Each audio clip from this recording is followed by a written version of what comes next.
These are the lesser-known news stories of the Ukraine war for Wednesday, December 10th, 2025.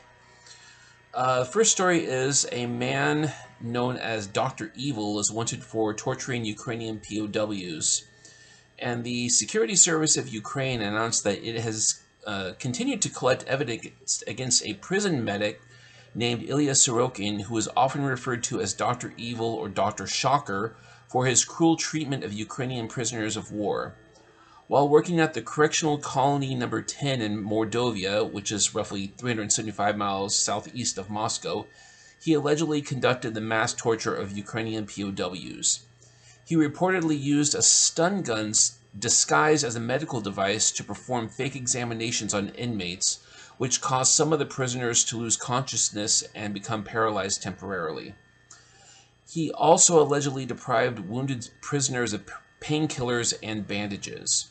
Getting a static pleasure from the fact that you are crouching in front of him on all fours. He kicks you between your legs, in the solar plexus, in the liver, hits you with a rubber baton, shocks you with a stun gun. And he also says that people like us should be subjected to genocide. Pavlo Afisov returned home in a prisoner exchange in 2024. He was captured during the Russian siege of Mariupol and says he endured months of torture. I didn't count the blows, I tried not to scream, but after the 10th or 12th blow, I had no strength left. They kept beating me, saying, "This is for Mariupol." Oleksandr Savov, a Ukrainian Marine infantry officer, spent 6 months in the prison colony. He never forgot his first encounter with Sorokin and gave him another nickname. He stops me. I see he's in a white coat. I think he's a doctor. I told him I suspect I have tuberculosis, and he says, "What do you shout?" I didn't understand. It was my first time there. And he gives me an electric shock. I stand silent. Again he says, "What do you shout?" And he shocks me again. I'm looking at him. He's in a white coat like a doctor. So why is he so cruel? It was only later that I found out this was Dr. Shocker. When Savov returned to Ukraine in a prisoner exchange in March, he was suffering from tuberculosis, skin disease, and problems with his lymphatic system. He died on November 16th.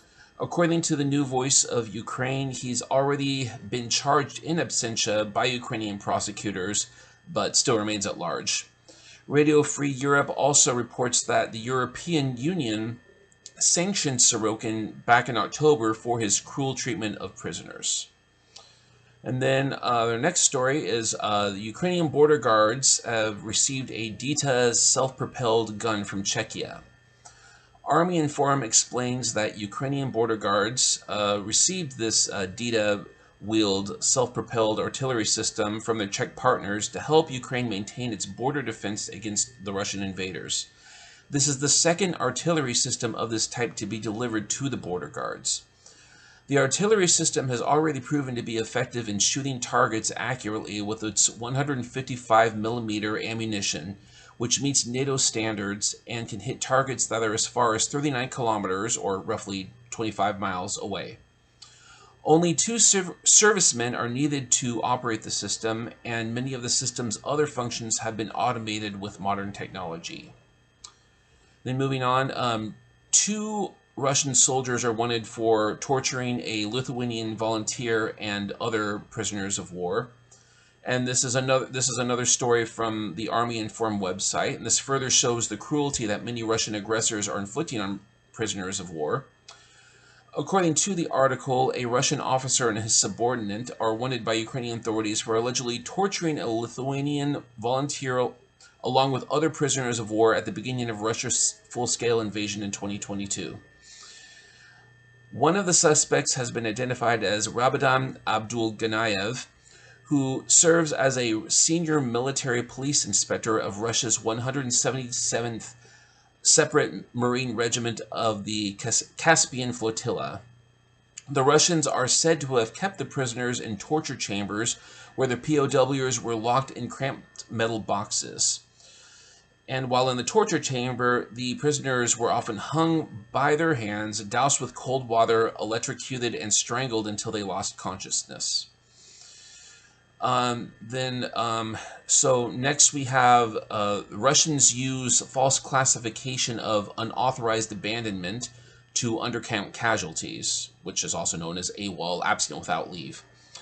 A telegram post from the Atesh Ukrainian resistance movement explains that commanders in Russia's 30th Mechanized Brigade are accusing many of the Russian soldiers who were killed in the Pokrovsk region of unauthorized abandonment of the unit and registering them as illegal escapees who abandoned their positions before their deaths. Russian service members who are secretly collaborating with Atesh say that this is being done to avoid paying benefits to family members of the fallen soldiers.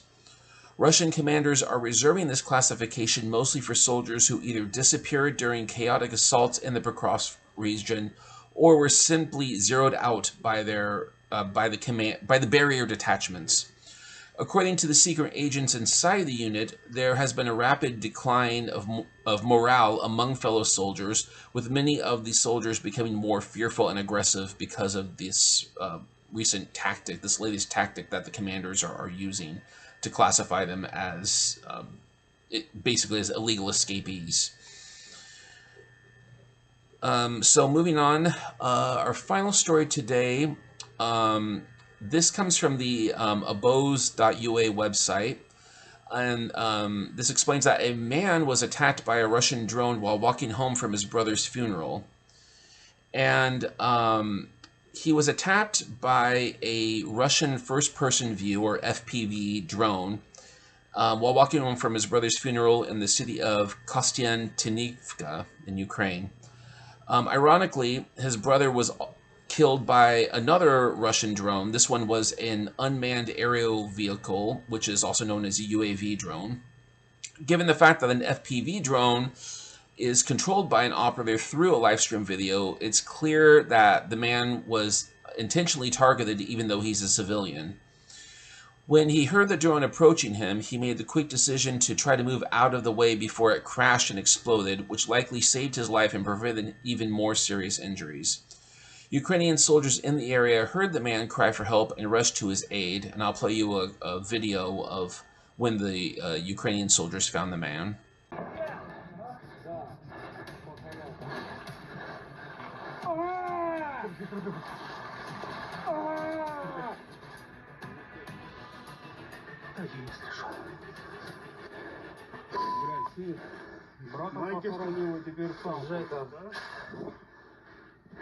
Жека ебал, пидорас, нахуй.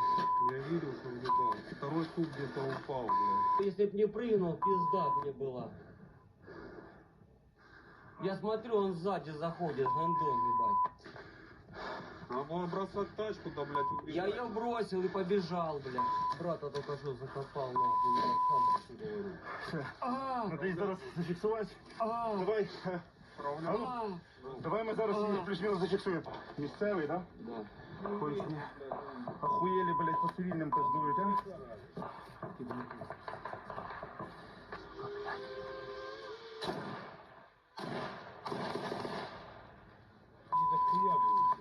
Ну, блядь, а что? Хорошо. Я просто дивись, це не дуже я тобі там спасаю, блядь. Це для того, щоб трішечки обіздвіжити, блядь, твою ногу. Поняв? Воно в будь-якому разі буде тобі неприємно.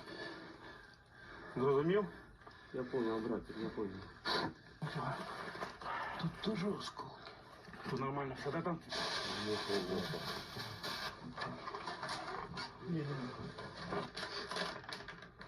Дополнительно сделаю, это не тепло без воду. Солнышко. Сейчас я подметаю, запечатаю. Широко укрыть. Давай, давай, я стой!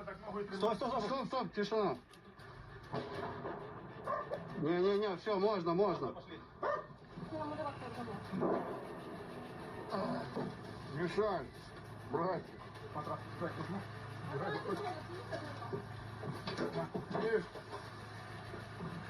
Надо еще, стой, не закроется. Мешай.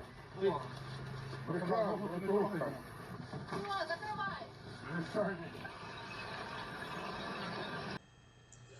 So the man sustained a broken leg and numerous shrapnel wounds from the attack.